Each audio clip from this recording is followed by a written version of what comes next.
The schools in Planning Cluster Northeast H are Eastern Tech, Kenwood, Overly, Parkville High, and Perry Hall High School.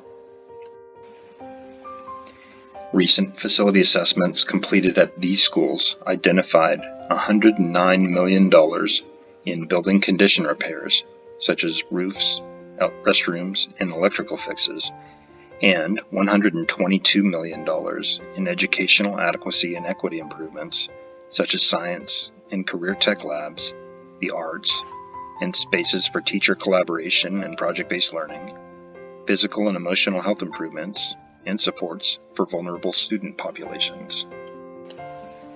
Enrollment projections for 2026 predict that the number of students will exceed capacity by more than 600 seats across these schools, with crowded conditions at nearly all schools.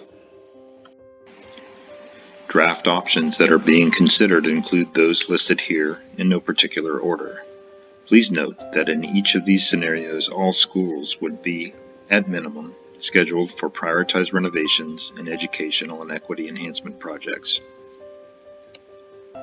Option A is a low-cost solution to crowding with building additions at Overly, Parkville, and Perry Hall High School to make room for more students, without having to pay for demolition and expensive new schools. Limited resources are put towards more extensive renovations and educational and equity enhancements benefiting more students. Option B is a new Northeast High School on a site to be determined as a long-range alternative to solve long-range future growth. The trade-off is that this option commits county and state investments in fewer campuses benefiting fewer students. By using limited resources for very expensive replacement schools or new schools, less would be left for other projects, which translates to longer timelines and severely scaled back renovations, not just within the surrounding area, but across the entire county. Please note that in each of these scenarios, redistricting may be entailed to balance enrollment and capacity. When taking the survey, you may indicate support for more than one option.